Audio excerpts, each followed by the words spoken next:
Hello and welcome back to True Crime Guys podcast. I'm your co-host today, and Andy's the host because it's Headlines Week. Headlines and shenanigans, Michael. Headlines and shenanigans 36. 36? God 36. damn. Is that 3 years of headlines? Older than we Is that are right? now. Yeah, we only do one a month. Damn. No, wait, no. We used to do more. Did we? Yeah, I feel like we used to do them more often. Maybe, but might still, be wrong. older than we are now. Yeah. No, I'm 36, dude. I turned 36 last month. How dare you? Oh, I forgot about that. Yeah, you did Yeah. turn 36. Dirty 36. I'm still in my early 30s if I keep arguing with Megan. 34, bitch. I'm in my early 30s. My late early 30s. That's right. Don't get too specific. It sounds worse. Right? 4 from 40. That's what I like to call it. Just go ahead and get used to it. You almost there, Michael? Almost in your 40s? Man. Almost. But yeah, today is Headlines and Shenanigans Week, but we're just going to spend the whole time talking about the Epstein files. Right? No. I've got so many pulled up. I've got thousands of links pulled up. That's all we've got. We just want to rattle off the names. Here we go. Who's on that list, Andy?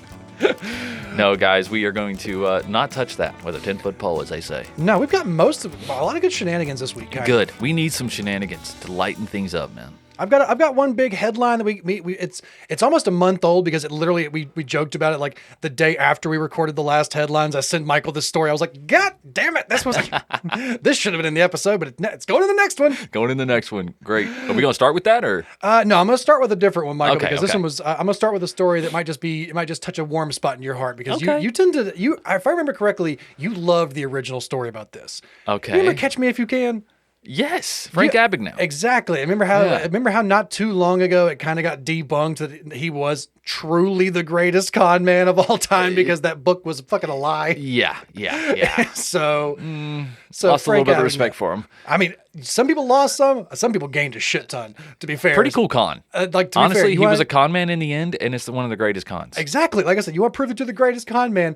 Con people into believing that you're the greatest con man by lying about the shit that you did and writing a book about it and then getting a movie made about it and then dying and then realizing. Hell yeah. But right now, Michael, I found somebody who kind of was trying to be the next Frank Abagnale.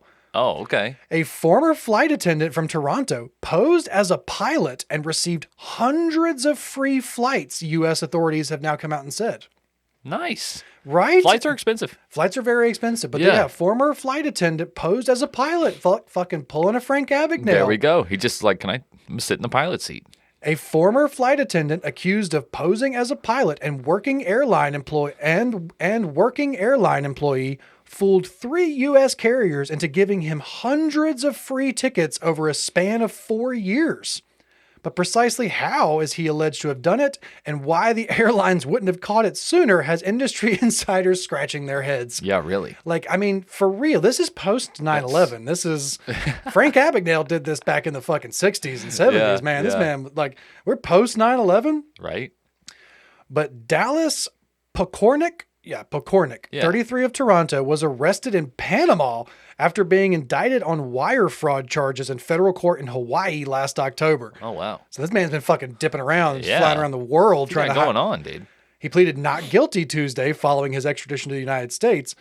But according to court documents, Pokornik was a flight attendant for a Toronto-based airline from 2017 to 2019. He then used fraudulent employee identification from that carrier to obtain tickets reserved for pilots and flight attendants on 3 other airlines. So the indictment did not identify the other airlines involved, but said U.S. carriers are based in Honolulu, Chicago, and Fort Worth.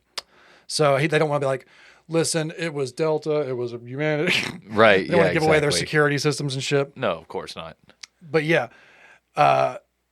alleged surprises industry experts like John Cox, a retired pilot who runs aviation safety firm in St. Petersburg, called the allegations surprising considering the cross-checking that airlines are able to do to verify the employment of crew members seeking to fly on other airlines. Like, yeah, they can do. Doesn't mean they actually do it. Again, post 9/11, you would think if someone just shows up, again, in full uniform, dude. Also, post Frank Abagnale, someone just shows up. It's like, yeah, I'm a pilot for Delta. You wanna let me in? It's like, sure. Hey, Next, please. Nobody fucking double checked. Bro, Nobody. don't underestimate the power of pretending like you're supposed to be there, dude. Right? The good uniform Seriously, it really does. People don't want confrontation anymore. And plus, a lot of people at these desks and stuff, they don't get paid that much anyways. They're No, like, I'm absolutely. not trying to confront this guy. If he is a criminal, that's not my business. Yeah, I'm not the I DSA. don't get paid enough for that. I just work here, okay? Yeah. I just work here.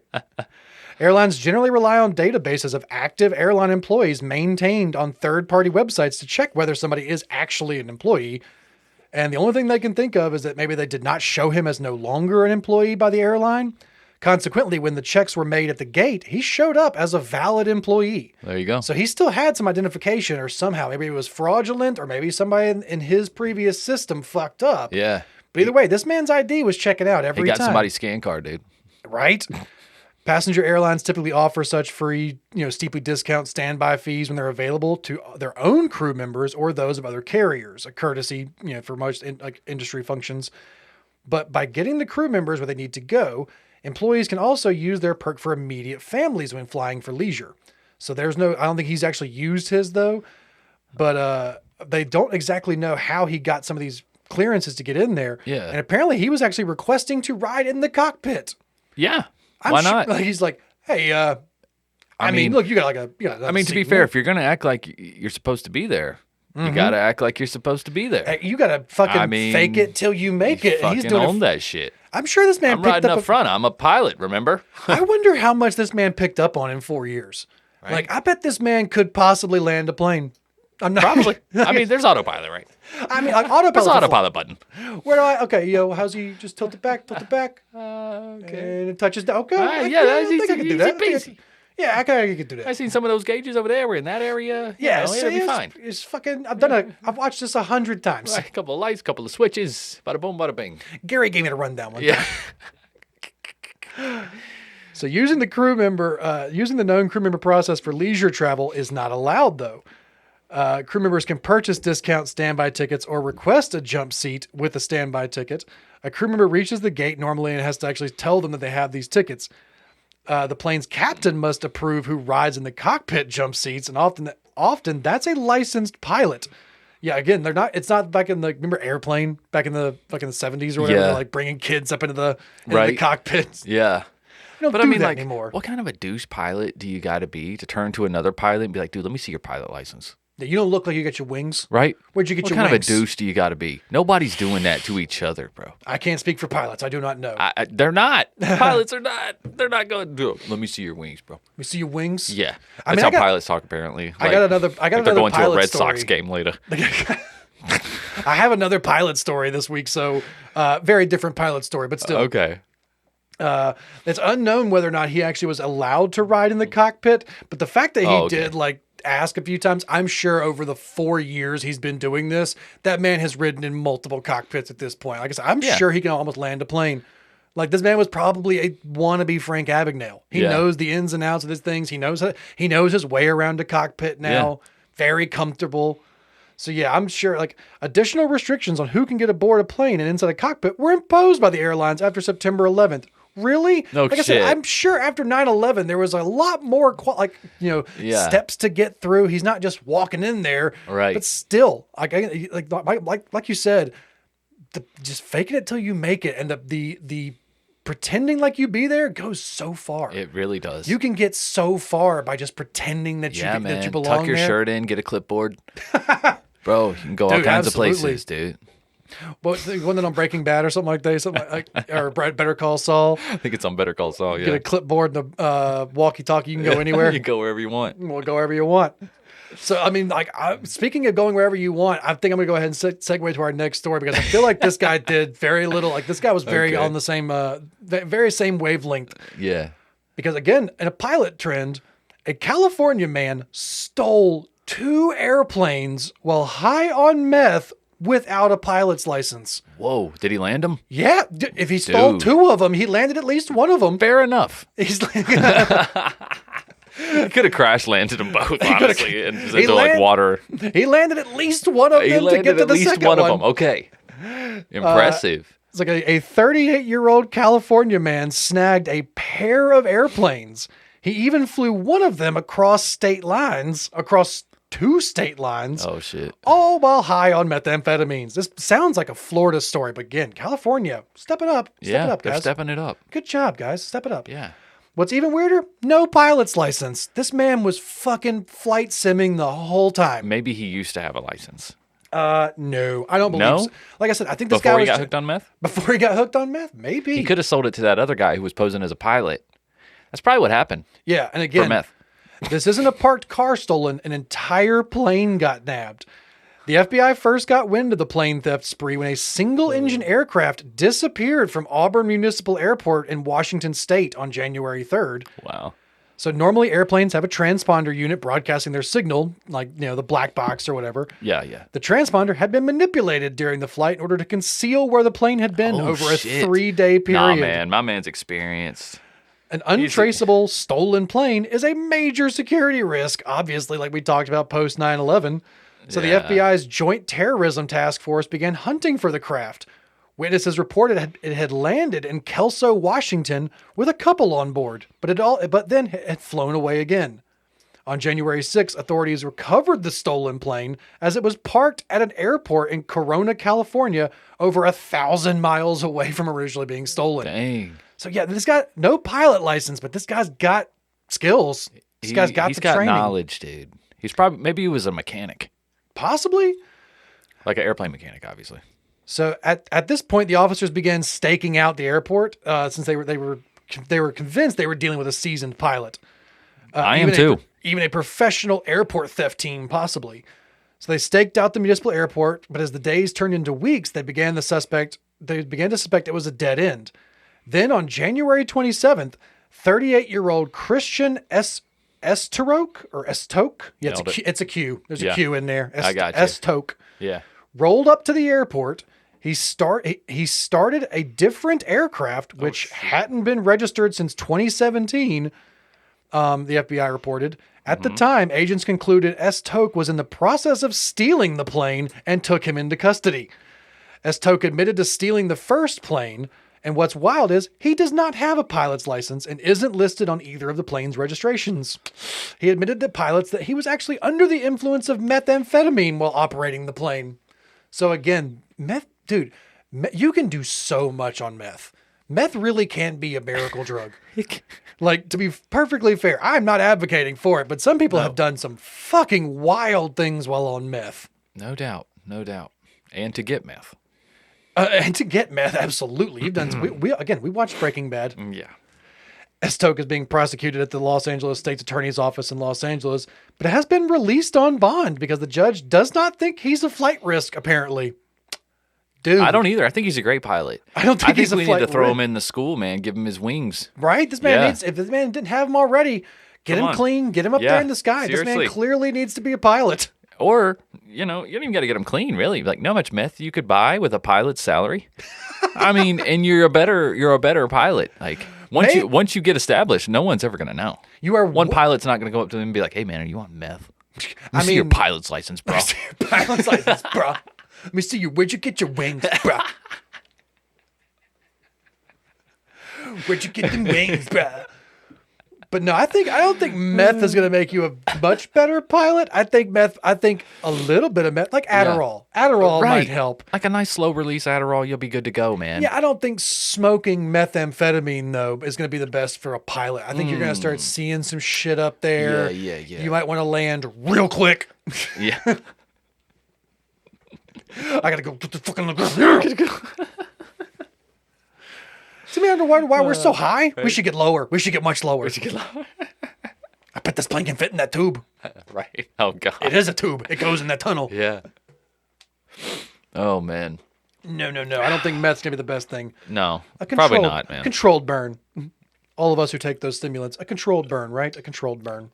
So you got all plane stories this week or what? No, I do not, Michael, but I do have a story touching on our last headlines. Okay. I think it was last headlines when we talked about the things that were shoved up people's butts in 2025. I believe that was. Well, man, like I said, we were I kind of threw the challenge out there. I was like, get your name out there for 2026. Go ahead and get on that list. Oh, no. And Michael, a Frenchman has made the list already. Hold my beer. A French hospital was evacuated after a patient turned up with a World War I artillery shell lodged in his rectum. Whoa. Did he steal it? From No, a museum? no. This belongs in a museum. This belongs in my ass. Holy crap. So he was just doing it for fun? Oh, yeah. He voluntarily, he walked in there. He was like, this looks like a convenient shape. I did this, and I think I made a mistake. So a Rengeville hospital in Toulouse was partially evacuated after a 24-year-old man who they are concealing his identity because, bravo, I guess. Don't want to embarrass this exploratory man. Yeah. Arrived at the emergency department with a nearly 20-centimeter World War I artillery shell lodged in his rectum. Uh-oh. The extraordinary case unfolded late Saturday night into early Sunday morning when the young man presented with severe pain, telling medical staff that only he had inserted an object and he could not remove it. So they were like, yeah, you and so many others. New year, new you, huh? like the French doctor smoking. Absolutely. Absolutely.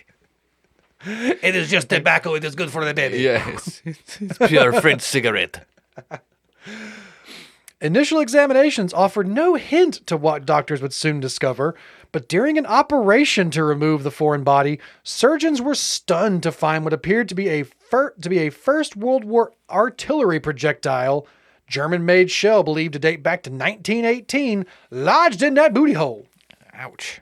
And again, that's like a Grey's Anatomy episode or something like that. It very much seems like that. It's like doing the surgery. What is this foreign object? It's a bomb. Right. Very much Grey's Anatomy episode. Yeah. But given the device's intact appearance and historic origins, they had to call in a bomb squad. Abso-fucking-lutely, because this could have been one that he found in a field somewhere. Oh, God. Like an unexploded ordnance that is always a real theory, like a real thing in fucking France and all over Europe. Right. There's a real threat to finding unexploded ordnance from previous world wars. Of course. So authorities were notified, bomb disposal unit came in along with firefighters. Staff and patients had to be evacuated from portions of the facility while the explosive experts established a security perimeter around to neutralize the risk. Again, hopefully this man was put out.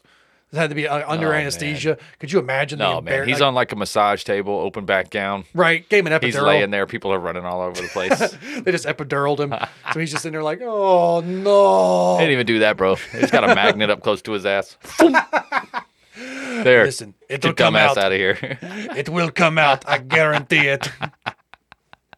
I'll spit on it, I promise. Officials later declared the shell safe with no explosive threat once the projectile had been assessed and rendered secure. Once they fucked that thing out of there. That's right.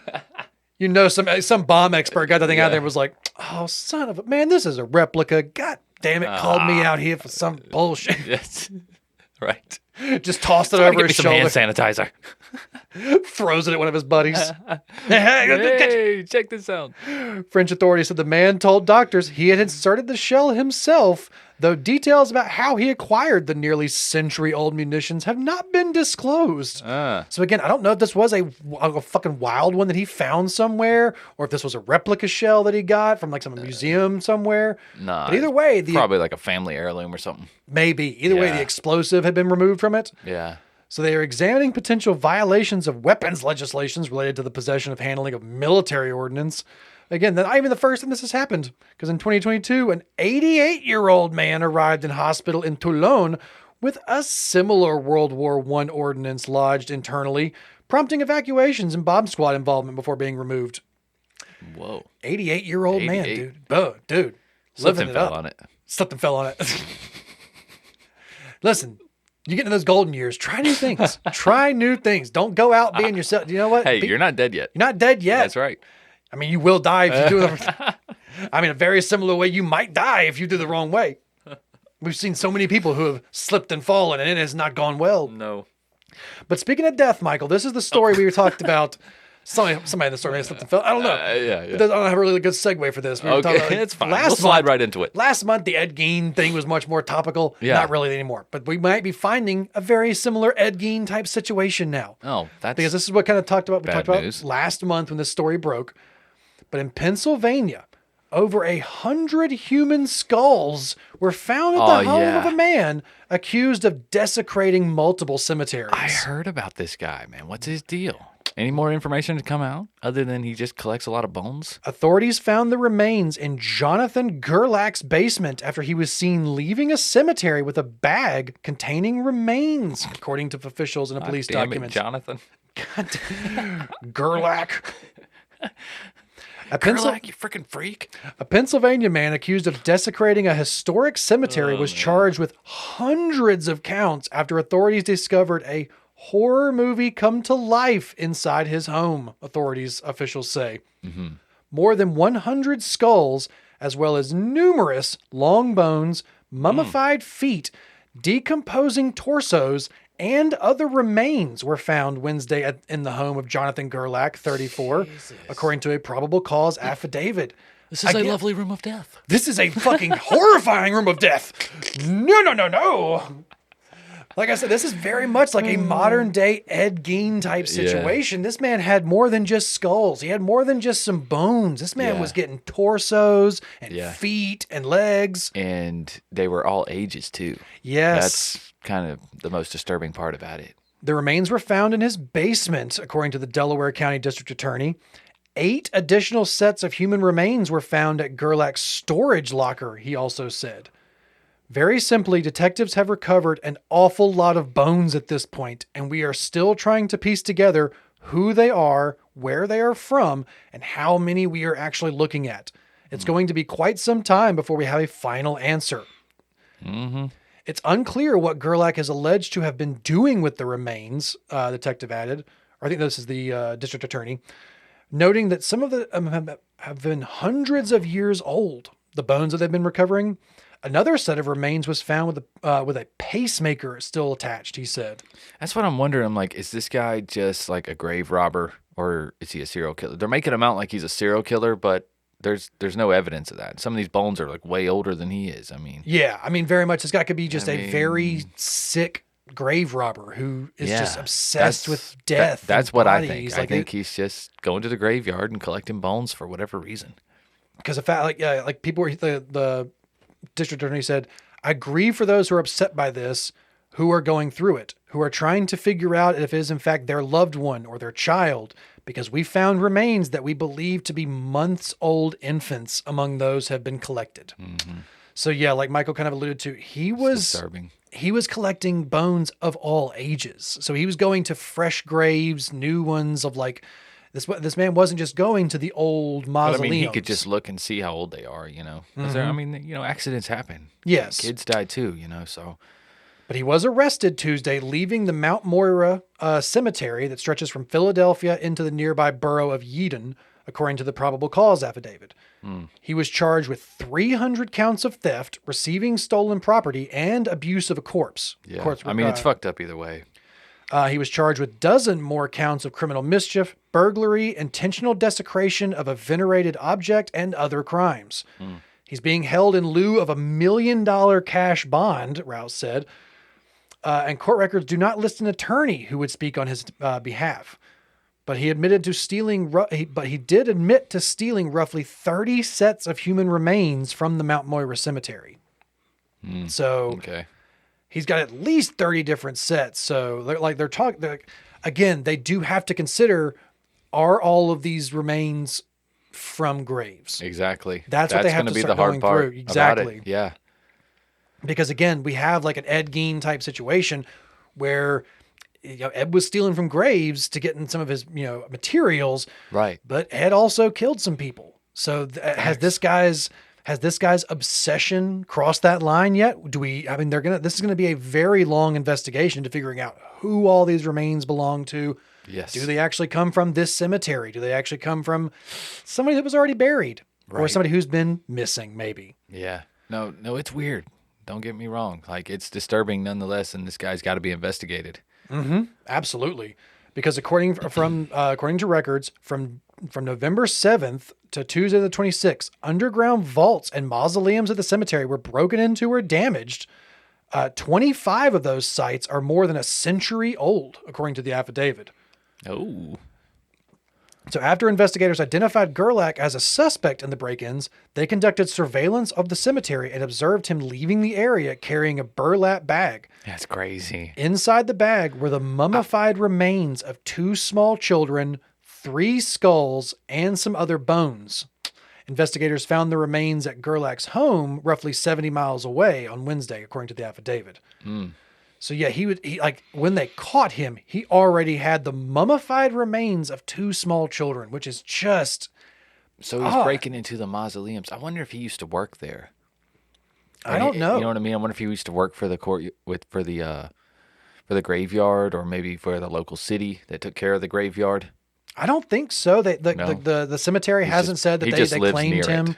it. He lived roughly, I think they said his home was roughly 70 miles away. 70. So yeah, that's where they said that they found his home in Ephrata. That's what's strange. Why is he going all the way to that graveyard? There's got to be graveyards closer. I think because this is it's a bigger Secluded. historical cemetery, and he's not doing it close by, so people wouldn't be looking at, they wouldn't be following Very anywhere true. near. Yeah. But either way, that's a big historical cemetery. There's remains from like the Revolutionary War there. It's an old cemetery. Gotcha. So I don't know. Maybe he just was doing his macabre fascination has made him do some very weird things at this point. No doubt. But hopefully this investigation turns up a lot more, and hopefully this, again, like Michael has said, that this is just grave robbing. That this is just somebody who has had a fascination with bones. There's Right. people like that. You can buy bones legally. Absolutely. Yeah. You can go buy a bone. If you want one, throw me a freaking bone here. You can get one. A freaking bone here. But you do not need to be going through graves and stealing. So No. again, the fact that whatever this guy was doing in his house too, it did not look like he was just using the bones. He was using the whole fucking bodies for weird shit. Creepy. So yeah, very creepy, very macabre. And yeah, we'll see if he's actually turned out to be something more than just a grave robber. All right. But yeah, Michael, Yeesh. sorry to kind of drop that little last story there on you, but Yeah, still, seriously, for should've- real. Should have ended with meth pilot. Meth pilots. Oh man, come on. I wanted to leave on the actual real headline because the thing's been sitting on me for a month. No, I know. It is a crazy headline. It really is. I couldn't miss it. No, You it was know, like, I mean, and it's disturbing. I get it. But it's nowhere near like the John Wayne Gacy thing, though. no, it's not John Wayne Gacy. It's not. They're blowing it out of proportion a little bit right now.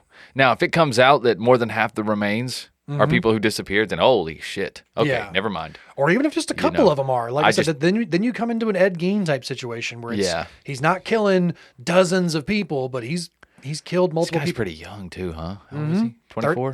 34, I think. Or Oh, was it- 34? Yeah. Man, Or was that's he crazy. 34? Like one guy was 24. I think that was the Frenchman who Oh, Yeah. yeah. Gerlach was 34. Okay. So yeah, he's in his late early 30s. Yeah. Yeah. It's like- but still early 30s. It's still early 30s. That's right. But yeah, Michael, headlines and some shenanigans in there. But right there, Michael, I've been sitting on that story for a month, and I really want know, to see if I more know. comes out about it because if there's going to be an Ed Gein, if these are bodies of missing people, we got a whole nother case to cover, Oh, which is great. God. More Also- content for us. Also, if it is, how long has this guy been in operation, and when did he start? If he's only 34, Well, they said that at least the break-ins at this cemetery started at like November. So it ain't been that long. See, So we'll have to see what else they find in his house and in his storage room. If all Yeah. those date back, if all those belong to that cemetery, great. If not, Slim- bigger investigation. slim chance this is his first cemetery. You know what I'm saying? Yeah. Like this is just the one that caught him because, like you said, it's a big historical cemetery. Probably has the finances for security cameras and motion detection and floodlights and whatnot. But like, you hit a small town graveyard, people don't even want to look out there, much less seeing what's going on. You know what I mean? They're not going out there. So But yeah, big cemetery, big crime. Hopefully it's not too big, but there we go, Michael. Yeah. That's your headlines and shenanigans for this week, episode 36. very well done, sir. Thank you, Michael. Very well. I'll just And- hand it back to you for the next 3 weeks. Thank you, sir. That's right. For the next 3 weeks, we're gonna have regular old true crime guys cases. I say regular old, but I'm trying to find some bangers, man. Like the last few have been pretty crazy. I wanted to do another alien abduction. Always, please. Yeah. So that's why we had to do Todd C's. I just wanted to see how many missing persons, were really tied to alien abductions. Not that many. No. Really not that many. But Todd C's, definitely one of the weird ones. And the fact that there's no updated photos of Todd either. Isn't that so odd? Especially in this day and age, yeah. Yeah, it's super odd. He passed in 2002. People were still taking photos pretty often. 2002, not nowhere near like now, but we have documentation of the 90s. We do, and even further if you believe it. Yeah, we do. But guys, thank you so much. If you'd like to support the show, don't forget about Patreon, patreon.com/truecrimeguys, where you can get early access to these episodes with bonus content, and of course, they're always ad-free.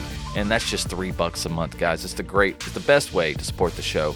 We also appreciate if you leave a review, or you can give us a share on social media. You can share any of our social media posts. We appreciate that very much. You can also send case suggestions at True Crime Guys on Instagram, on Facebook, all the social media platforms. All right. Anything else, Andy? I do not believe so, Michael. I think you kind of nailed that after. All right. Well, guys, don't forget to check out truecrimeguys.com. And other than that, we'll see you next week. Keep on creeping. Bye.